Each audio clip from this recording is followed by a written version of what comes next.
बिस्मिल्लाहिर्रहमानिर्रहीम, अस्सलाम वालेकुम। अल्लाह रहम करे, लेकिन दुनिया पर जो बदतरीन बहरान अब आने वाला है वो इस वक्त पूरे यूरोप को अपनी लपेट में लेने जा रहा है। देखिए, कुछ अरसा पहले जब इकोनॉमिस्ट मैगजीन का ये फ्रंट कवर आया था तो उस वक्त हकीकत टीवी ने आपको तफसीली इसको डिकोड करके बताया था। ये गंदम के जो खास तौर पर खोशे आपको नजर आते थे उसमें खोपड़ियां बनी हुई थी। इसका क्लियरली क्लियरली साफ मतलब है कि अब पूरी दुनिया में कहत बर्पा होने जा रहा है और दुनिया की एक बड़ी आबादी भूख से मरने जा रही है। देखिए, इस वक्त जो सूरत हाल पैदा हुई है वो इतनी खतरनाक है, इतनी ज्यादा खतरनाक है कि इस वक्त वर्ल्ड इकोनॉमिक फोरम ने कह दिया है कि पूरी दुनिया कहत में मुब्तला होने जा रही है। और उसके बाद जो सबसे बढ़कर सूरत हाल है वो पूरे यूरोप के अंदर अब यानी वो 19वीं सदी में वापस जा रहे हैं, क्योंकि सबसे ज्यादा खतरनाक वहां पर भी बगावतें सर पर खड़ी हैं। देखिए, सर्दियां आ रही हैं और सर्दियां आते ही एक तो जर्मनी की गैस बंद करने का रूस ने जो ऐलान किया है, उसके बाद उन्होंने कहा कि नॉर्ड स्ट्रीम 1 हम बंद करने जा रहे हैं। पहले उन्होंने कहा था हमने रिपेयर करेंगे, अब उन्होंने इंडिकेट कर दिया है। अब जर्मनी की चीखें निकल गई हैं। आप ये देखिए कि इन लोगों ने 9 अरब यूरो फैसला किया था कि हम सब ने मिलकर यूक्रेन को एड देनी है। अब जब इन्होंने देखा कि रूस ने इनकी गैस बंद कर दी है, इनकी अपनी इकोनॉमी जमीन बोझ हो रही है, तो उन्होंने कह दिया जी हम कुछ नहीं देंगे और साथ कह दिया कि तुम जाकर IMF से या फलाने फलाने मुल्क से रहो। अब होने क्या जा रहा है, प्यूटिन ने एक जोक मारा। उसने कहा कि एक दफा मैं जर्मनी गया तो मैंने उनको कहा कि सोचो जब हम तुम्हारी गैस बंद कर देंगे तो तुम्हारे पास तो लकड़ियां जलाने के लिए भी कोई चीज नहीं होगी, तो कैसे जलाओगे। वो कहता मैंने कभी सोचा नहीं था, लेकिन अब ये रियलिटी बनने जा रही है। दुनिया की गंदम 90%, ये जरा समझने वाली बात है, पाकिस्तान समेत दुनिया की 90% गंदम यूक्रेन और रशिया मिलकर पूरी करते हैं। यूक्रेन में लड़ाई है, रशिया की पूरी दुनिया से लड़ाई है, उससे तो वो लेने नहीं दे रहे, यूक्रेन से वैसे नहीं जा पा रही। और उसके अलावा जो शिप जाना था उन्होंने पाबंदियां चूके रशिया पर आयद कर दी। अब वहां पर सारे बड़े पॉलिटिशियंस, वहां पर सियासतदान, इवन के प्राइम मिनिस्टर अपने ओहदों से इस्तीफे दे रहे हैं। और खतरा यह है कि पूरे यूरोप के अंदर बगावत खड़ी होने वाली है, क्योंकि वहां पर बिजली का बहरान आने वाला है, वहां पर लोड शेडिंग होने वाली है, पूरे यूरोप के अंदर हालात खराब होने वाले हैं, वहां पर गैस नहीं होगी और सर्दियां वहां पर जिस तरह पड़ती है वो तबाहकुन है। मौसम बदल रहा है। आप अंदाजा करें कि इंग्लैंड के अंदर, बरतानिया में 40 डिग्री टेम्परेचर तक पहुंचने वाला और कई जगहों पर पहुंच चुका है। और वहां पर लंदन के मेयर ने इमरजेंसी इस वक्त डिक्लेयर कर दी है हीट वेव की वजह से।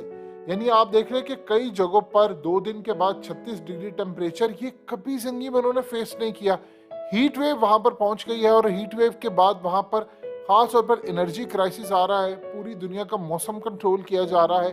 अब पूरी दुनिया का जब आप मौसम कंट्रोल करते हैं तो आप ये देखिए कि सबसे पहले फूड क्राइसिस आता है। आपका फूड पककर तैयार नहीं होता, जंगें हो रही हैं, कोरोना दोबारा आ रहा है। और उसके बाद अब यूरोप के अंदर जो तबाही आ रही है वो इतनी खतरनाक है कि वहां पर गैस नहीं होगी, इंडस्ट्री ठप हो जाएगी, आपके इवन के ट्रैक्टर्स तक नहीं चलेंगे, उनका बिजली का कोई निजाम नहीं। अब उनको समझ आ रही है कि हमने रूस के खिलाफ जाकर बहुत बड़ी गलती की है, अमेरिका ने हमें ट्रैप कर दिया, या दुनिया की वो ताकतें जो पूरी दुनिया को जंग में धकेलना चाहती थी उन्होंने हमें पूरी तरह ट्रैप किया।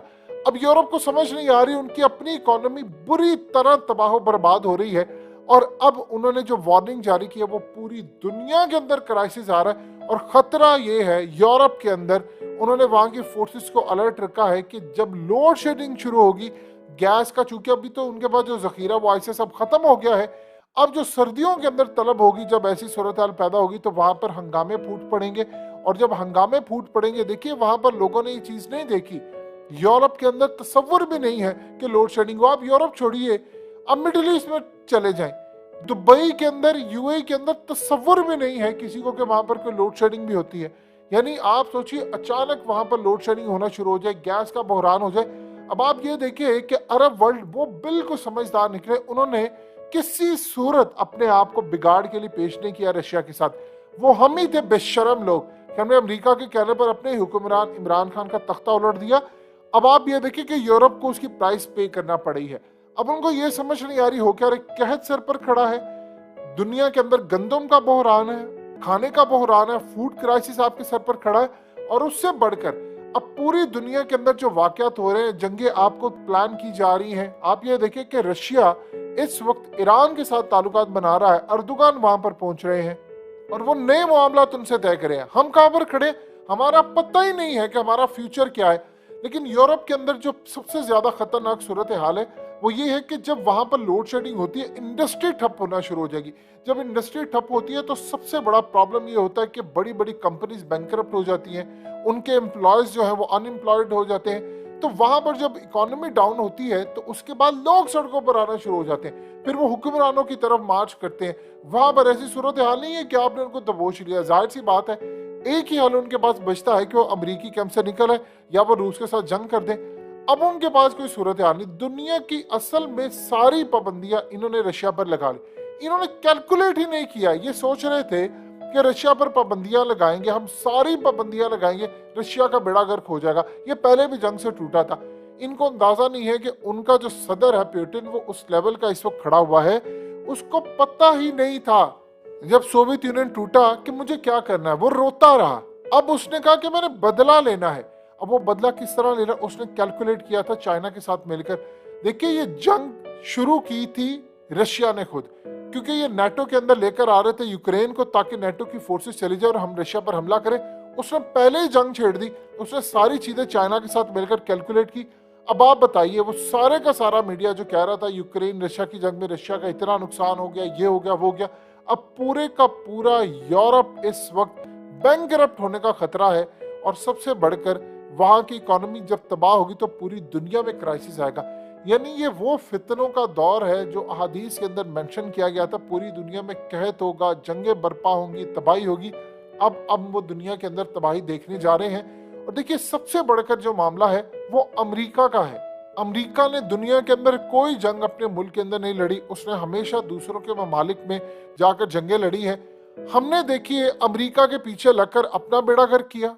उसका हुआ क्या कि पाकिस्तान के हालात देखिए कितने खराब हो गए हैं। इसी तरह यूरोप ने भी अमेरिका के पीछे लगकर अपना बेड़ा गर्क किया।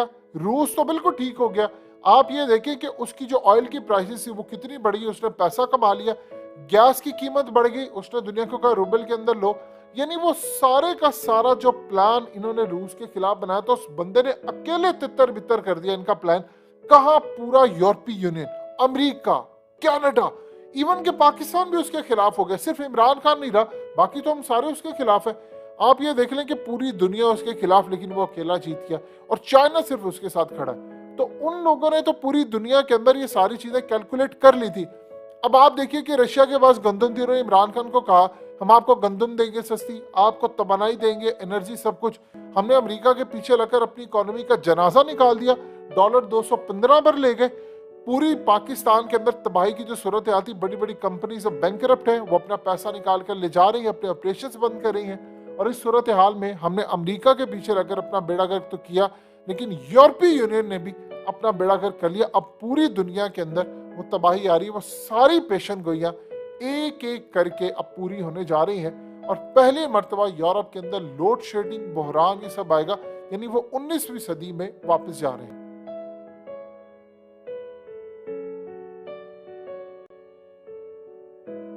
हकीकत टीवी को सब्सक्राइब करना मत भूलें। वीडियो को लाइक करें, शेयर करें और कमेंट सेक्शन में अपनी राय का इजहार जरूर करें।